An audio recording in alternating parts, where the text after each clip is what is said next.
Hey, Brigham, welcome to the Profit and Grit Show. How are you doing today? I'm grateful, Tyler. Thanks for the opportunity. I'm excited to have you here. So this is your second visit. First visit for those folks, I'll put a link in the show notes. We went through Brigham's journey. We talked about his business. We talked about a lot of really good things to help home service businesses. Today, I'm going to hopefully go a little layer deeper into that. And where I'd love to start is just learning, if for the folks that didn't hear the first show, could you share a little bit about what you do, what you fit in the marketplace, your company, and then I'll start hitting you with questions. Yeah, Tyler, thanks for having me back. Really appreciate it. I'm grateful that I was able to do a good enough job to come back. So I begged you. Let's be honest. I don't know. We could debate who begged who, but that's all right. So Power Selling Pros. I started Power Selling Pros 17 years ago. According to LinkedIn, last month it was 17 years. Got a bunch of congratulatory social media messages saying, "Hey, 17 years." And I'm like, really? So that was cool. But 17 years doing this. And what do we do? Well, at Power Selling, I founded a company called Power Selling Pros. And at Power Selling Pros, we listen to phone calls. Okay, we monitor phone calls, we monitor AI, and we provide feedback using those calls. We started with CSRs because their calls were recorded. So we'd monitor those CSRs, listen to them, make sure that they're creating a great experience for the customer. The end goal is for them to help homeowners realize that that they've called the right place, right? To go from the mindset of comparison to the mindset of, you know what, this is the right company. This is the one I want to work with. This is the one I trust. So your goal is not just to book the call, but to have such an amazing customer experience using this really cool tool called the Pattern for Excellence. So if you don't know about this tool, go back to the other podcasts and listen to it, and we'll tell you all about it. But it'll help your CSRs book the call while the customer and make sure you're the last call that homeowner makes. So that's what we do in a nutshell. We work with a lot of contractors, over 400 and counting now. We train their CSRs, and we also coach their technicians. Now that AI is out for technicians, regardless of what it is, whether it's Rilla, whether it's Field Pro or Sales Ask, or a number of others that keep coming out, such as Field Spark with the one that Tommy Mello just came out with. We use that technology, and we provide feedback using that technology to your technicians one-on-one twice a month, just like we would your CSRs. So that's what Power Selling Pros does in a nutshell. And of course, you can learn all about it when you listen to that first podcast. Yeah, that's awesome. Okay, so I want to start with your own challenges as growing your own business, because I feel like one of the directions you took in getting past that plateau, which we all as business owners hit a plateau, and do we seek outside help? Do we just stay there forever? And I wanted to learn how you did it and when you felt it was the right time to do it. So what I'm specifically talking around is around 2016. I think you were about 300 CSRs, and you were stuck at a plateau for a few years. You were trying to break through that, and you decided to hire a coach at some point. Walk me through that. Like, when did you know it was the right time to seek outside help? When did you feel like, how were you feeling at that point? Was it like pure frustration of being flat, or was it more like, this is good enough, but I'll just see what else there is? Kind of take me through what you were thinking, what made you decide to use someone else's help. Well, it was a painful time Okay. for a lot of reasons. Married for 18 years, 4 kids, and the marriage wasn't going very well. I was running the business, right? Contractors would see me everywhere. In fact, I remember Buddy Smith, an owner of a company in Virginia. He saw me at a Lennox event, and he said, "Holy cow, Brigham, I'm seeing you everywhere." And it's true. I was everywhere except home. Yeah. Right. I wasn't home. And back then, all my kids are out of the house now, but back then they were all, 10, 12. And the boys were younger than that, right? 6 and 5, I think it was. It changes every year. And so has a tendency to do that. But it was an interesting time. I remember her once saying, "Listen, I never planned to be a single mother." That was kind of a stab. Plus, there was things going on at work. The first time we hit 300 trainees in our program, it was exciting the first year. Hey, 300 trainees. Right. And then the problem is that we hit that same number again the following year, and yet we didn't make as much money that year. And then by the third year, I could see the writing on the wall that we were doing this. We're going to hit the same plateau again. And what's crazy about this is 10 years ago now. And there was an individual that referred me to a coach. His name is Johnny Covey. Johnny Covey is the grandnephew of Stephen R. Covey, the guy that wrote 7 Habits for Highly Effective People. And it's amazing how many people in his family are in the same kind of business, right? And they all have that energy about them. So it was cool. And when I first started talking to Johnny, he said, I don't want to meet with you in your office. And I said, what do you mean you don't want to meet with me in my office? He says, I think it'd be better to meet with you in your home. And I'm like, my home? Okay, fine. And when he got to my house, I remember letting him in the front door. And it wasn't as if, of course, the first thing that comes to mind is that what's that Saturday Night Live skit where the guy is a public speaker and right he lives in a van down by the river, right? That sort of thing. That was the thing that I kind of thought when he wanted to meet with me in my house. I was like, dude, if he comes to my house, am I ever going to get him out? And so he comes, he brings these oversized stickies, right? Big poster boards that have sticky adhesive on the back. And he tells me to turn off my phone, which was really hard. All the kids were at school, so it was just him and I. And he said, all right, what do you want to accomplish today? And I'm like, what do you mean? What do I want to accomplish today? I want to grow my business. I'm at 300 trainees. I want to grow past that. And it's been like this for the last 3 years. I don't know how to get past it. And he's like, cool. How are you going to get past it? And I'm looking at him going, dude. And at the time, I was paying him $1,000 a day. Wow. So in the back of my head is going, bro, I'm paying you to answer that question for me. And he's like, I understand that. And we're going to, but first tell me, what steps do you think we need to take to get there? And he just keeps asking question after question, right?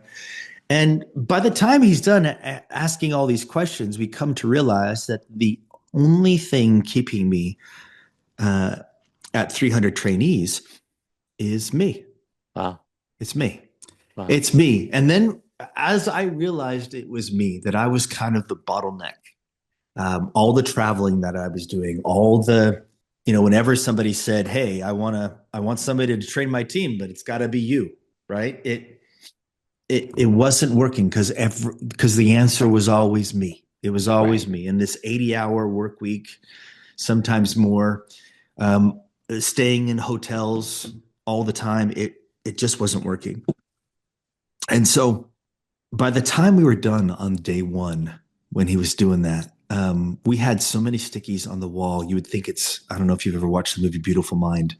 Oh, yeah. When he goes in that back, I don't know what it was, shed. Yeah. Yeah. And holy cow, there were Everywhere. stickies all over. My kids came in after school. They were like, holy cow, dad's gone crazy with all these stickies on the wall. And I had all these ideas. And it was just really cool to have that breakthrough where I realized that really I'm the problem, that what I'm doing and how I'm doing it is the problem. And of course, the things going on with the marriage and so on and so forth. You never want to get to this kind of rock bottom before you hire a coach. Right. I would suggest you hire the coach long before, right? Long before you get to this point. There's a lot that was broken. There's a lot that was broken and a lot that needed to be corrected. And it was up to me to correct it. And it was cool to have a coach ask me the right questions to get there. And quite frankly, he influenced our coaching heavily. I've got 31 coaches now. We've far surpassed 300 trainees. We now have 1,400 and counting. We'll likely have 1,500 in the next 60 days.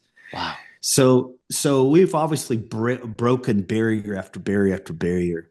But even the way he would ask questions in our coaching sessions now, when we have people listen to a specific part of a phone call, we simply ask, what did you hear? Right. And they might say, hey, well, what did you hear? We were both here on this call. We know what was wrong with it. Right. But our goal is for them to discover for themselves what they need to improve. And at the end of the day, it comes down to self-discovery.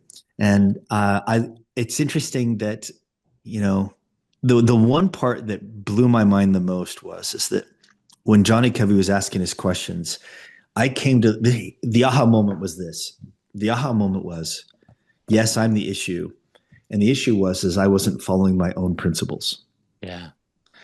My attitude wasn't positive. I wasn't well prepared. I just go in and be Johnny on the spot, right? I wasn't listening to my team or my customers. Since showing them that I care. Now I care. Look at how Right. hard I'm working. Right. Right. But showing them that I care about them individually, my employees as well as my customers, making sure that everyone realizes that they belong. You belong. You're in the right place. You're doing the right things. You're in the right seat. You're doing a great job. People need to feel like they belong. The main reason why people leave a company is not necessarily because um, their pay or their weird hours. It's because they don't feel like they belong there. So as the owner, it's your job to make sure that you help them feel like they belong. Yeah. Asking the right questions. Why is that such an important thing? Because sometimes fear would take hold, right? There'd be some sort of impending future that I was afraid of. And it was cool to have Johnny say, hey, look at your own principles, bro. Look at your own principles. What should you do when fear hits, when fear strikes? And he reminded me that 80% of what I fear never comes true. Hmm. So in order to combat those types of fears is you ask it logical questions. Now, fear is an emotion. Mm-hmm. So you take that emotion and you press pause in the moment before you freak out. Ask it questions. In what scenario could that possibly come true? Right? How could that reality really come to pass? Right? What has to occur? And then you hit it with some logical questions, and you realize, you know what, the likelihood of this fear coming to fruition is next to nil. Right? It is just an emotion, just an emotion, Yeah. and so just all those types of coaching skills. I was taking this guy's coaching skills, and probably at the time I had 5 coaches, and saying, "You guys, this is what you do." And it was like I was this mirror. Oh, that's a great idea. Hey guys, this is how we coach. And then the next thing, you know what, guys, this is how we coach. And he still has some of the things he taught us still has an influence on what my team does today, and not just the coaches, not just the 31 and counting coaches, but also the trainers. We've got 4 trainers now as well. Yeah. So anyway, it was me. It Yeah. was Yeah. me. It's interesting. That mind part of things where your mind just limits you so much. I had a lady named Melissa Rogers, Rogers Heating and Air Conditioning on the show a few weeks ago, and when they had their HVAC shop, they were around $2 or $3 million a year, and they're like, how are we going to get bigger? We're kind of stuck. Can we even get bigger? And they went and got some coaching. It was a Service Nation they went through, and Service Nation helped get to the next levels, like 5 or 6 million. And then they went to, of all places, Cardone Ventures. And Cardone Ventures said, "You're thinking too small. Like you could be $100 million shop." And oh, by the way, their town is only 10,000 people. And they started talking about how they could replicate opening more locations. And I think they're now like on their fourth or fifth location. They're over 10 million. Wow. Actually, it was third or fourth. They're over 10 million, and their mind is around 100 million. And it's just all because of a lot, or not all, but a lot of it, because execution's a big part of this, but a lot of it is around just realigning your beliefs that to not limit yourself. And it sounds to Yeah. me like what you're saying to some degree was a mental thing. It was like, how do I get out of my own way? I mean, I have passion, I have conviction, but how do I get out of my own way? Yeah. Yeah. Yeah. How do I transition from working in the business to really on the business? Yeah. Yeah. Yeah. It's good And stuff. the answer came down to me following my own principles. Yeah. Yeah. Okay, that's awesome. I love having that discussion. I think that helped a lot of people in terms of their own limitations to think about taking the next step if they're in that situation. Where I wanted to segue is getting into like after hour calls and just meeting the customer where they're at. Now you guys have an after hours call center where and believe it or not, I have clients that come to me and they're not even taking calls after hours. Like they're losing all that opportunity. So I want to talk with you a little bit about where does that fit in for your services? How does that work? Like, how do you train your own staff so your CSRs stay very engaged when they have multiple clients that they're probably taking care of? So I kind of want to just go through that, talk about that. How does that fit in for the typical shop that hires you? Like, what are they expecting to see out of having this augmented service? And then last, I know I'm giving you a ton here, would be how does AI kind of fit into that? That's a great question. So in 2019, several of our clients had been reaching out to us about starting our own call center. You guys do such a great job training our CSRs. Why don't you just do it? Just do it, right? In the back of our heads, every time we looked at a call center, just the success rate of a night answering service, meaning a business in general that answers phones for others, they don't make it. They don't make it. They don't do very well. And so we were very reluctant to do it ourselves. But Barry Gates is the one who runs Booked by PSP. Okay. And he said, he proposed to me the idea to do it. And of course, I really love the idea that I didn't have to do it myself. So Barry said, let's do it. Let's give it a go. And we'll use Power Selling Pros principles and kind of put our money where our mouth is. We spend all this time teaching people how to answer the phones, and yet we're not willing to put money on the line for ourselves and show them that we can do it ourselves. And sure enough, we started doing it. We have over 100 agents now. We book 93% of our calls on average. Wow. We actively sell service agreements over the phone, and we charge by the call. And the call itself has to be 45 seconds or longer. Anything underneath that, we don't even count. Right. So super, super cost effective. And it makes a lot of sense. It makes a lot of sense to have, and when we have agents, they're dedicated just to that individual contractor. They're not answering for everybody. They're answering just for that contractor. So it's an extension of your company. It's like them working remotely. Right. So that's how Booked by PSP works. It's a great, it's really cool to be able to say, you guys, we're going to train your team to book 90% of their phone calls. We're not going to only teach them how to do it. We're going to show them what we're doing with our call center, our own call center. So it just gave us a whole lot more clout in our ability to teach CSRs. We don't just teach people, we do it ourselves. Yeah, that's big. You know, I had mentioned to you when I was at Epic, I sat in on Chad Peterman's presentation, and one thing that he said is he's like, "Hey, if you're not over 85% on your bookings, you're not doing a good job." And so to hear you say you're in the low 90s, mid 90s, it's pretty damn good conversion. That's really good. Yeah, and that's where it's a good time to talk about AI. Yeah. So AI technologies has come in, and it doesn't matter where you get it at this point. AI does a good job of booking the call. Okay. Keep in mind that it's very transactionary. Mm-hmm. And our objective is to build a relationship with the customer. So one thing you got to be careful about with AI is that even though the call may be booked, your cancellation rate will go up. All right. They'll cancel after the fact. They might not even call you. They'll just have somebody there taking care of the situation that they found sooner. And of course, by the time you get there, it's going to be super, super awkward, which happens. Now, the way to mitigate that is that even though the AI picks it up, right, you've got a team of high performers that are being trained at a high level and held accountable to perform at the highest level, right? To make sure that they create such an amazing experience over the phone that by the time they're done, they're wowed to the point where they don't call anybody else. You are their last call. That's the objective, okay, to be their last call. If you don't get to them, the AI picks it up, books it. Fine. You call that person as soon as you get a chance. Hey, how was your experience with the avatar? You know what? It was okay. It was pretty good, right? Okay. Do you like the time that you were scheduled for? Well, I actually am calling around, see if somebody can come out sooner. Okay, well, I'm glad I called then. Yeah, I'm actually surprised you did as well, and I appreciate it. And so we get past that. If we need to reschedule it to a better time, fine. We schedule it to a better time, and then we start talking about our technician. Now, the technician that we're sending out, just want you to know that he is trained, he's certified, he's backed by our company, he's been around for the last 30 years now. You're in great hands. He'll come out. He'll look at the scope of the work. He'll determine exactly what you need, and he'll give you a price before he starts. So you're in great hands. We're going to take great care of you. So our goal, once again, whether it's the avatar that books it, whether it's us that calls in after the fact, we want to make sure we create such an amazing experience that by the time they're done talking to one of our high performers, that they're done shopping. They're not calling anybody else. Okay, so just kind of keep that in mind with AI. And there's a lot of contractors who say, "Hey, which AI should I use?" We have a live call center that works with several of them.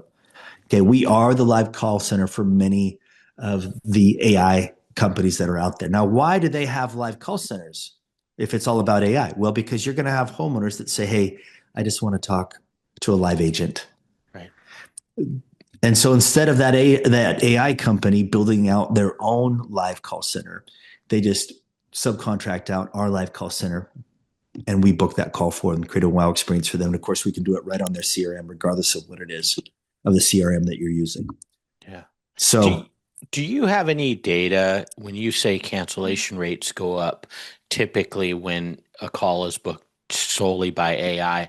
Do you have any data? I know it's still we're in our infancy of all this, but do you have any data points? Like, are we talking like 10%, 30%? Any idea? yeah, it's 20 to 30% depending on the AI. Okay, wow. That's a lot. I mean, It is a that's lot. yeah, It that's is a not a lot. small amount. Okay, so let's talk about that for just a quick second. This is Yeah. important. You've got to decide how you want to go to market. Okay.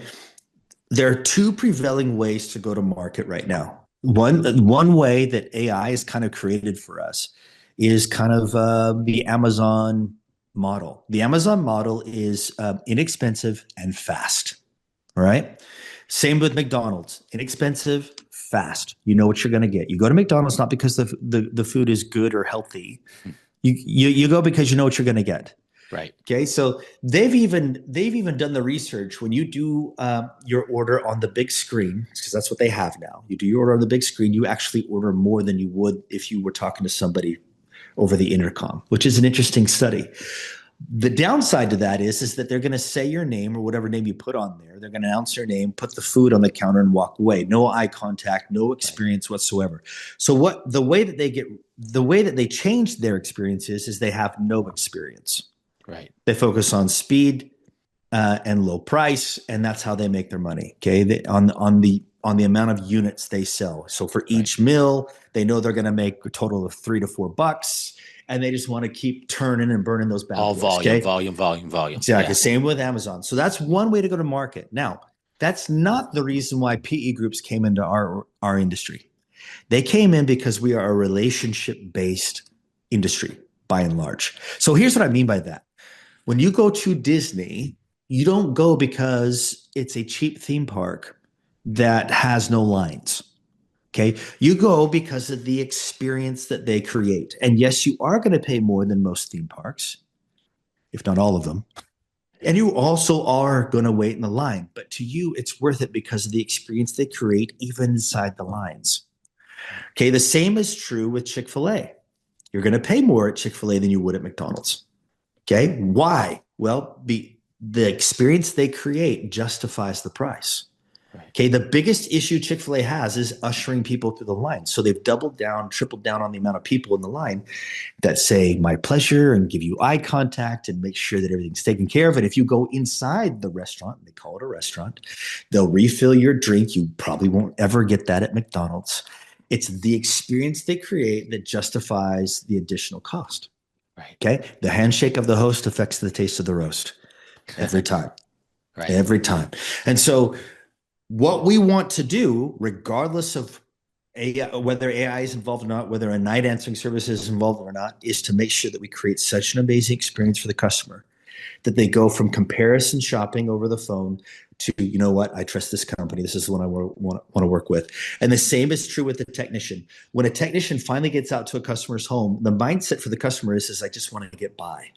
Okay, now if a technician takes that mindset and just goes with it and they maintain the system and leave, there's a problem with that. This is why there's so many capacitors being switched out. If a capacitor needs to be switched out or a system needs to be recharged with refrigerant, it's likely because there's a bunch of other things that are going on with the system. There's a part or two or three that needs to be switched out or replaced, or at least considered by the owner. Okay. And so what do? Well, our goal is not just to maintain the system inside the customer's home. Our goal is to actually think about ways to enhance their quality of life. Okay. Let me give you an example of that. I went into a house and the gal was home without her husband, which happens a lot. Okay. And I'm there with the technician, and the technician and I are explaining different options, right? Because her furnace wasn't working. And we go up into the crawl space, and as we're in the crawl space, we're seeing the installation was pretty bad, right? It's a new construction company. They're throwing the system in and they're moving on to the next one. That's how they make their money. I mean, I'm even seeing the adhesive that you would use in between PVC pipes. you could see a dried drip of it down the front of the furnace. It was Wow. horrible. It's horrible, right? The ductwork wasn't sealed properly. Um, there was just a ton that was going on with it. And so finally I said, the technician's name was Wade. And I said, Wade, listen, here's what we need to do. Let's just do some videos, keep them a minute or less, right? And I'll just go for a minute. And you know what? Let me just show you real quick here. This is actually kind of interesting. As I pull up, so his name is Tyler. Not Tyler. It's Wade. It's Wade. Oh, Your name. You're Tyler. Yeah, I'm Tyler. Okay. So let me just kind of show you this video here. Saying right out of the gate, I'm going to let Wade take over. I'm in the crawl space.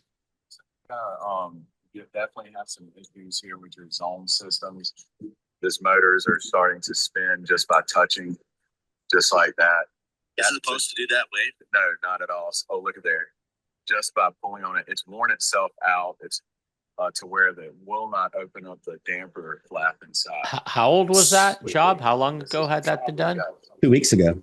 No.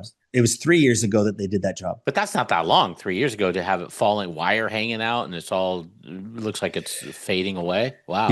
Yeah. You can even see, let's see. So I did 4 different videos with him. We go downstairs. Yeah. And I said, look, the last thing I want is for you to, it keeps playing. We're talking about the capacitor now. But we go back downstairs and I said, hey, look, I don't want you to have to explain this secondhand to your husband. I'm just going to airdrop all this. Or the last thing I want to do is, hey, give me your number. I'll text all these videos. No, let's just airdrop the videos into your phone. Show them to your husband. Because she was saying, look, I really don't want to make a decision without him. And we were like, totally. Don't even worry about it. Take these videos, send them to your husband. You decide what you want to do with these options. As we were talking, I could see that she was sniffling. I said, hey, what's up with the sniffle? Right. We had a good enough relationship that I can kind of ask it nonchalantly like that. And she said, oh, it's these pollens that come this time of year. And funny thing, we have some great indoor air quality products that we can help you out with as well. And would you mind if we include air scrubbers, UV light options inside the different options of your proposal? And she said, yeah, I'd love that. And so we included that in the videos as well, gave them all to her. She calls us 2 hours afterwards. She called the office 2 hours afterwards. And she said, yes, I want to go with the first option you presented with all the bells and whistles, including the indoor air quality products. That's going to help me a ton. Let's just get this taken care of. And so it was super, super cool. Now, what happened there? Our goal is not just to maintain quality of life. Our goal is to enhance quality of life. Right? So those are some of the things that we look for on the technician side. But at the end of the day, you want to work with the customer the way that they want to be taken care of, whether that's through AI, whether that's through a high performer. Because I don't know why we started calling them humans. They've always been humans. Okay, we don't want to change the way we talk about our people, right? They're our people just because of AI. So yeah, you want to give them the ability to communicate with us in the way that they'd like. So create that amazing experience for the customer, whether it's over the phone or in the customer's home. Do you feel, and you kind of answered this, but I just want to go one layer deeper. When we first talked, you felt like AI has a place.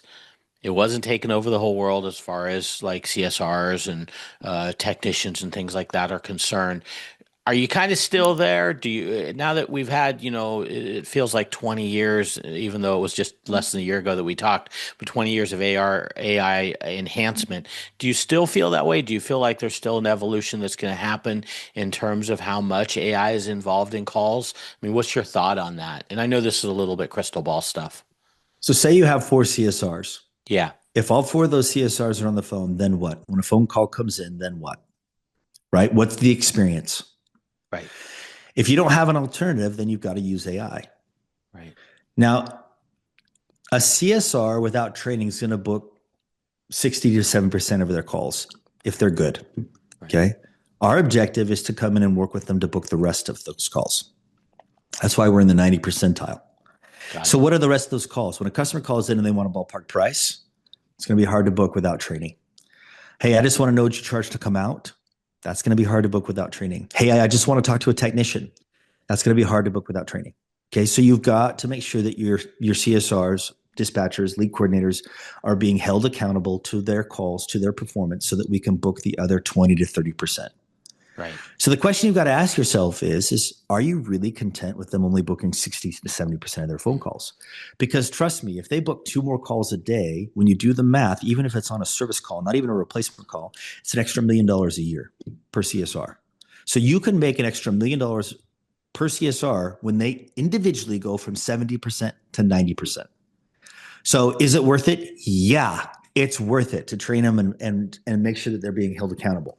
So the AI success rate, they also book about 70 to 80% of their calls. So what does that mean? That means that those difficult calls, the AI can't book it either. If your CSR without training can't book it, chances are the AI won't be able to book it either. So what are you shooting for? You're working for a group of high performers. If they answer that phone call, hey, I want a ballpark price. Great. Tell me more about your situation. What's going on?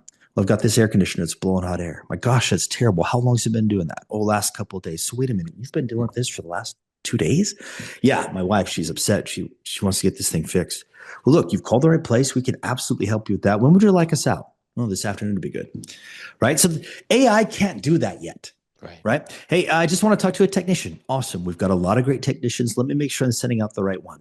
Okay? It's that human touch, empathy, right? Years ago, I shared a story about an older gentleman at a post office, and he was waiting in a line to ship a box. And they just received these new machines in the post office where you can do everything with the machine, get the sticker on the box and just leave it on the counter. And you don't have to interact with anybody. In fact, there was a gal there at the post office that wanted to walk people through the line to the machine instead of having to wait in the line. And so she approached this older gentleman and said, "Hey, we have these amazing machines. We've got these machines now. You don't have to wait in the line." And he's like, "Yeah, I'm good. I'll wait in the line." And it didn't matter what she said to try and convince him to get out of the line. He wouldn't get out of the line. And finally, he just leveled with her. He said, "Look, the machine won't ask me about my arthritis." Okay. When I drive up to a Chick-fil-A, in fact, there's one time I drove up to a Chick-fil-A and I get to the window. I say, "Hey, do you really freshly squeeze that lemonade?" She didn't skip a beat. She said, "Oh yeah. Would you like to try some?" As if I've never tried it before. Right. Yeah. Let me see how it tastes, even though I've tried it twice, just this week, but let's try it. Maybe it's different today. You see what I'm saying? It's that little human touch that a high performer has the ability to do, trained to do, being held accountable to do, that the AI can't do. And so if the AI picks it up, great, let the AI pick it up, but make sure that high performer is calling afterwards and saying, "Hey, how was your experience with the avatar? Yeah. Do you like the time that was scheduled? Awesome. Let me make sure the technician is coming out and how amazing he is." Why? Because the objective of a high performer is to make sure that homeowner believes that he's called the right place, that she's called the right place, and we're off to the races. We're the company that they trust. That takes high performers with or without AI. Yeah, you're giving the client a memorable experience. Just using your Disneyland example, it's a memorable experience, something that we all do it when we have a good experience, whether it be with a service provider or whoever. If it's a good experience, when Amazon first came out and you got a package overnight, that had an impact. Like you were talking about it with friends. I think that's exactly what you're talking about. It's memorable experience. And this is why the most successful AI companies are still using PowerSling Pros, or the sister company of PowerSling Pros, to answer their live calls. They don't have a live call center. And if they do, It's not as good as ours, which is why they're all using ours. One thing I want to go back to, and this will be the last thing, and then we'll wrap up, is you made a comment about matching the technician. The client asked for, "Hey, let me talk to a technician," and your response was, "Let me ask you a few questions so I match you with the right one." Yeah. I had a guy named Cody Martinez on my show. In his family business, they grew to $20 million. And what he articulated as the one thing that changed his business dramatically was when he got into call management and literally lined up the right technician for the right job. So my question to you is this: when you go into a typical shop, how much attention to detail is a typical shop giving to that, where they're really consciously thinking about who they're sending out on the job? Is it the right person? Is it going to represent us the right way and get the job done effectively? Because I know you visit a zillion shops, you probably get visibility on this. What's your impression typically of that? Most companies do not spend a ton of time in their call center. Okay. Most business owners spend their time with their technicians and their comfort advisors. Okay. And so the call center doesn't get as much attention, which is the reason why Power Selling Pros exists. Sure. We exist to make sure that we send the right technician out to the right job. And there are times where we have to sit down with the dispatcher and say, hey, look, the last thing you want to do is tell that technician that this is your job, get over it. Right. Okay. This is exhausting for them. They've already been out on 4 jobs today. They may have a fishing trip planned. They may have some other things that they're doing. So what do? You reason with them. You use the pattern for excellence. You say, hey, I know you had that fishing trip planned today. I know you've been looking forward to it. I know that you want to use that new rod. And I want you to use that new rod. I hope that, the fish that you're going to catch, I hope that you would share that with me. I'd even buy some of that for you. You know what? This family is in dire need of your expertise. I would call somebody else. I know that Jim or James can do it, but Billy, you're the only one. You're the only one that has the expertise to take care of this family. I'm asking you to do me a solid. If you'll just take a couple of hours with this guy, take care of this family. I promise you I'll make it up on the back end. I can even make sure that you're out for an extra day so that you can enjoy another day on your fishing trip. You can use that new rod. Will you please help me out? Will you please do me a solid, right? So what am I doing? I'm listening, I'm caring, I'm reassuring, and then I'm asking for a favor. If you do this, you're going to get a whole lot more productivity out of your technicians. Yeah. Right. And so when we do need to send them out to the right job, and there are some that have more experience with electrical, there are others who have more experience with heat pumps than others. You want to send the right technician to the right job. And those high performers are incentivized to do that. So yeah, you should absolutely do it. And if you don't have time to do it, get somebody from the outside, get a third party such as Power Selling Pros to come in and do that for you, for your team. Good stuff. Good stuff. Okay. I'm going to wrap up here. I know we've gone through the hour and it's been an awesome conversation. If people wanted to reach out to you now, obviously your website, powersellingpros.com, is one spot that they can go. Anything else you want to share? Anything you got coming up in terms of speaking engagements, or if you want people to check anything out? Well, you and I talked before the podcast about leadership in general. Yeah. And if you don't mind, I'll close with this. Please. When I go out to a shop, and I go out to a lot of shops, as you know, the main thing I notice that's lacking is a company meeting, an all company meeting. So here's what I mean by that. For whatever reason, since COVID, we stopped doing them. Let me tell you why this is important. It is a culture builder. Now, how do you make that meeting a culture builder? It's just once a week. It's not just your technicians, it's everybody. Okay. Your CSRs, your technicians, your comfort advisors, everybody that is involved in the company in any way, shape, or form should be in this meeting. Take 1 hour once a week, and you start that meeting out with a company. Say you go over your company purpose. That's your purpose is your North Star. It's the reason why you do what you do, and it's got to be more than moving boxes or making money. Okay. It's got to be about, hey, you know what? We're all about enhancing the customer's quality of life. We don't just maintain quality of life, we enhance quality of life. That's what I'm talking about. That's company purpose. And then you have a mission, and your mission is something that you can achieve, a tangible goal that you can achieve in 3 years or less. Okay. So if you're Nike, your goal is to beat Reebok. In fact, that was their mission back in the 80s, right? We know that Reebok came on the scene and Nike had to beat them. That was their mission. You want to have a mission. You want to achieve that mission. It's got to be a tangible goal that you can achieve in 3 years or less. And then you have a set of core values. Core values, and it's not just on the wall, but you go over those core values and why they're important. It's your code of conduct. You hire, you train, you fire in accordance with this code of conduct. And if you don't have a code of conduct, just grab the pattern for excellence, put that on the wall. I won't mind. And just use a standard, a set of standards that you adhere to.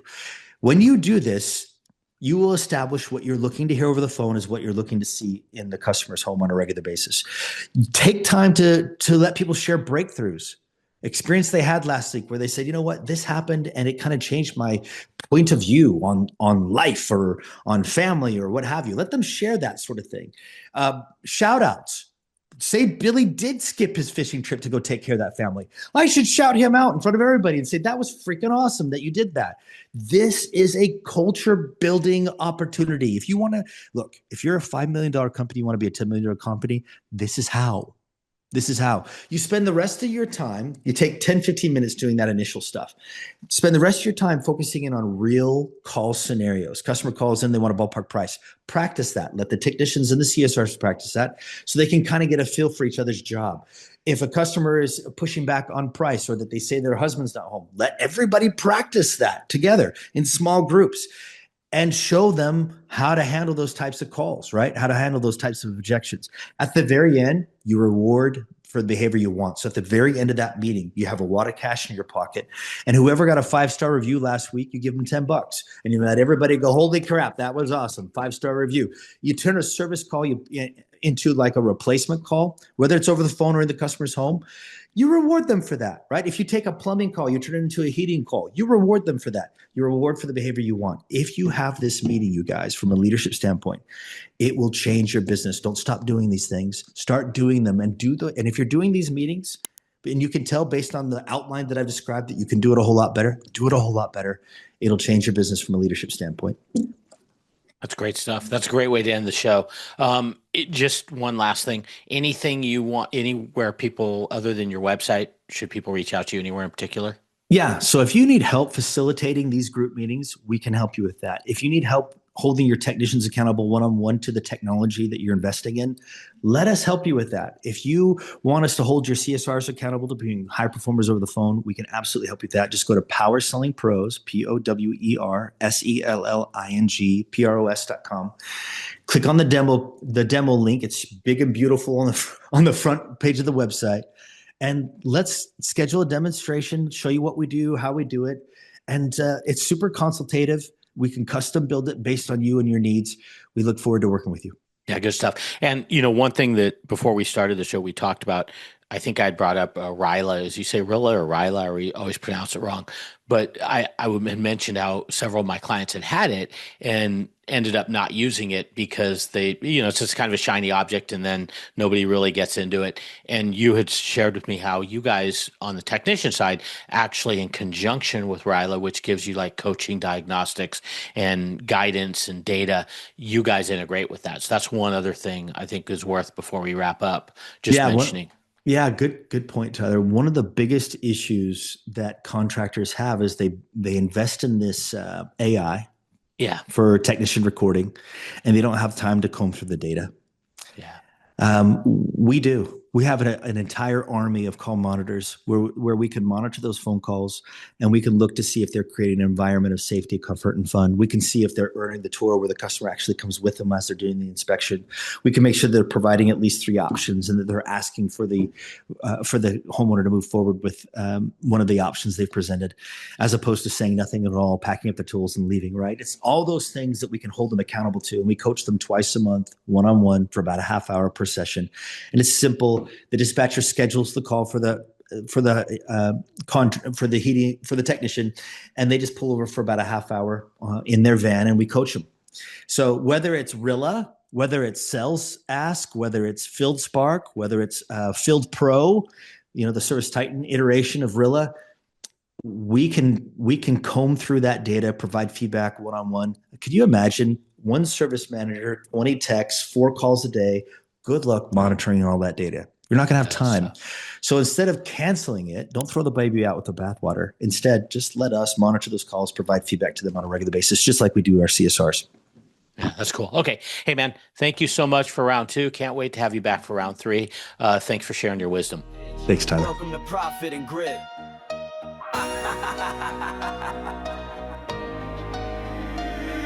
It's profit and grit, not luck and a wish. From the wrench to the spreadsheet, we're stacking our chips. Slow season hits, man, we tighten the ship. It's the blue